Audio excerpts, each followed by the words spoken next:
lovelies, so this is another part of my video for this whole coat tutorial thing. In this video I am doing bound buttonholes. I have done bound buttonholes a couple times before.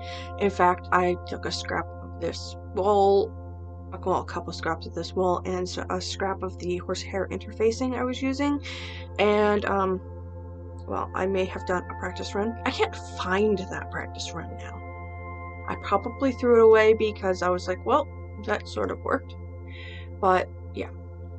So I do recommend that if you're doing this for any project, take a couple scraps of the fabric you're working with and whatever interfacing you're using and do a couple practices, because that helps immensely in getting it to turn out right.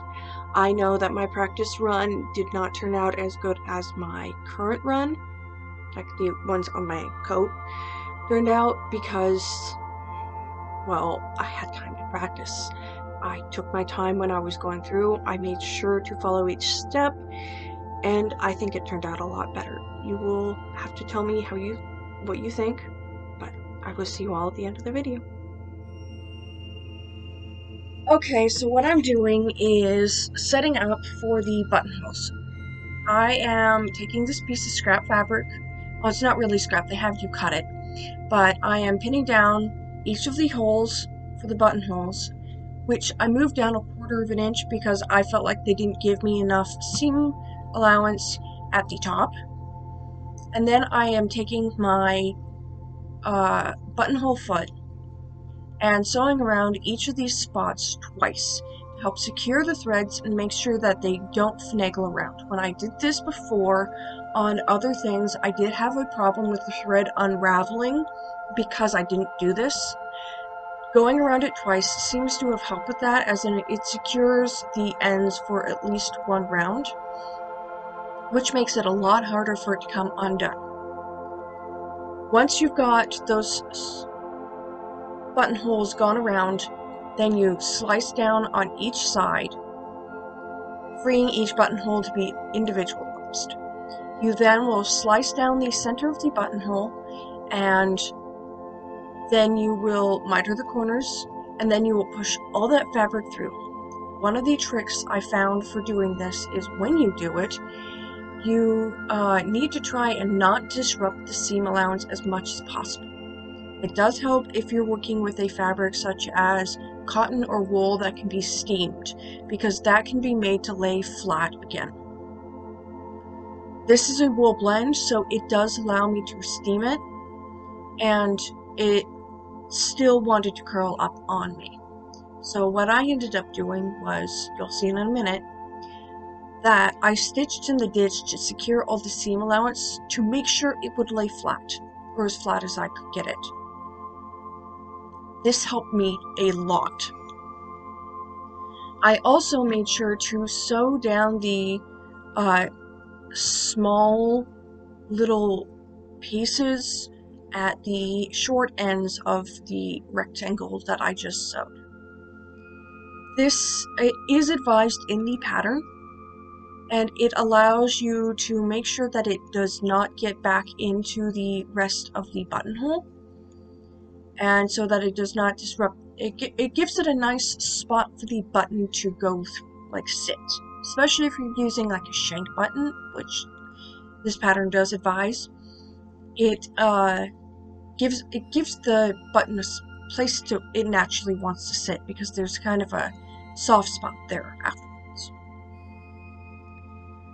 After that, I go through and sew down all the seam allowance in the back with just a general whip stitch, after I've trimmed it down a little bit so that it's not humongous and sitting in the seam allowance for putting the lining in the coat, which is a whole nother issue, which I will not talk about because it's lining and it's finicky, and I'm kind of done with that. I don't want to talk about it.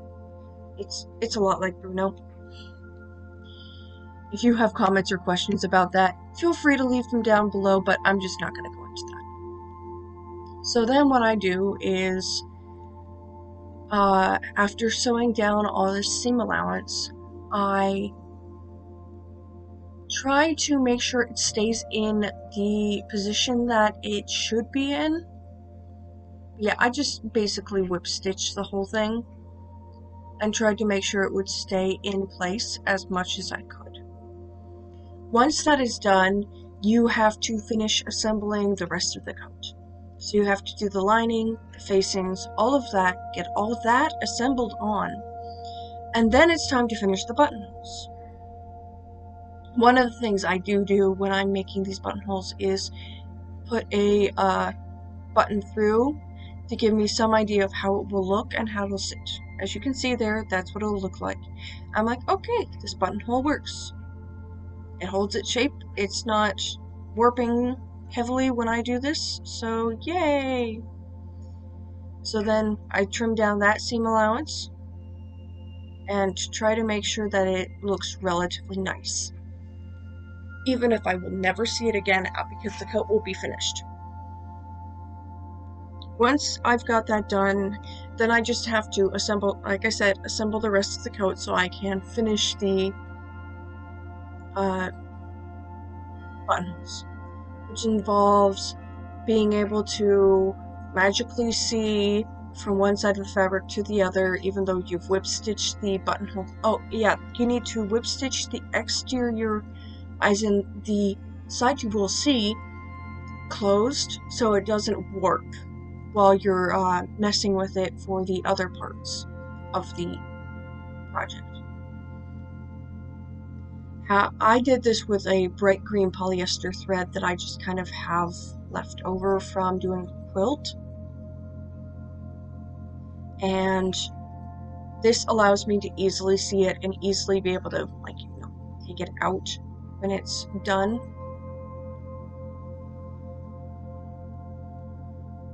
So yes, what was I saying? So once you have the facing there, what I do is I take 4 of my pins and I push them through so I can see this. That allows me to have a general guide for where to cut down the back. So here, as you can see, I am just establishing the whip stitches, and what I do is I put in a non-knotted thread and I just do one loop, and then it's basically secure. I'll be able to unpick it later, but it is basically secure. It won't come apart by itself by doing that. I will do that again at the end of the buttonhole. And if you can see all the flaws in this, then you're standing too close to my coat. You need to give me a 6-foot radius. Thank you. But yes, once I put those pins through, that gives me a guideline of where I can cut. Now, it only marks the corners of the buttonhole on the exterior. You want to cut a little bit past that and a little bit wider to make sure that when you do this, you are not obscuring the actual buttonhole you've done. If you do that, then the buttonhole won't function as well. You want to sit it just behind the buttonhole, so that it functions as a buttonhole. Doing the pin method, my sewing pins, it allows me to be able to see where the edges of the regular buttonhole is. So then once I've got that done, I push in the seam allowance for the interior of the buttonhole, and then I pin it down, and then take my silk thread again and sew around that buttonhole. So yeah, there I just showed what it looks like with all 3 done, and I'm ready to move on to the interior of the coat. Now you see the I did sew on the trim before I did this, so you're getting a sneak peek of what it looks like all done. And I think it turned out nice. But here I am putting the pins through so that it will allow me to line up the hole. Once I've got this cut, I will push in the seam allowance to the interior of the coat, as in the section that you will never see again. I then take my silk thread and a needle and hand stitch each of those seam allowances down so that they won't interfere with the actual buttonhole. And I do this with my thread scissors because it allows me greater manipulation of how big the hole is. I can always go back, and if I missed a spot, I can clip curves. But yes, once I've got the general size, I can take out those pins and be able to more easily move through it. One of the other tricks I did was I put pins in on the interior of the coat in between each of the buttonholes, because this allowed me to not warp the fabric greatly while I'm messing with it. But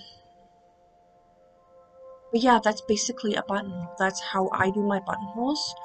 I will bound buttonholes. I really like how they turn out. But really, if you're going to do bound buttonholes, I do recommend that you do a couple practice runs. You pay attention to how the fabric manipulates. I suggest doing a couple rounds in like cotton flannel or just a plain quilter's cotton first, because this will allow you to learn how to manipulate the fabric. If you have any questions, comments, criticism, please constructive criticism if you're going to give it, then feel free to leave that down below. Otherwise, I hope you all have a lovely day, and I will see you at the end of the video. Bye.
So that was me doing bound buttonholes. As you saw, I did the first part, and then at the end, I did the second part.